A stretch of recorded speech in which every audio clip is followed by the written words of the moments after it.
Alamin muna natin, meron kaya tayong inaasahan na bagyo ngayong buwan? Base po sa ating forecast, posible po na wala o isang bagyo ang ating posibleng mabuo dito po sa loob ng ating area of responsibility. At kung may mabuo man na bagyo, ay tatahakin niya po ang recurving na path patungo po sa may Pacific Ocean o lilihis nga po ng dahan. At posible din po na may mga bagyo usually na dumadaan naman po sa may Visayas o parts ng Mindanao. Next name naman po ng ating bagyo ay Bagyong Basyang.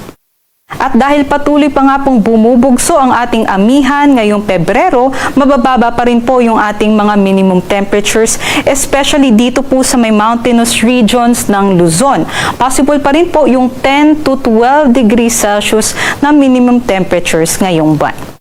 Ngayong araw naman po, patuloy pong umiiral itong shear line o yung linya kung saan nagbabanggaan ang hanging amihan at easterlies. Ngayong araw nga po, yung axis nitong shear line ay nakatutok po dito sa may eastern sections ng Southern Luzon and Visayas.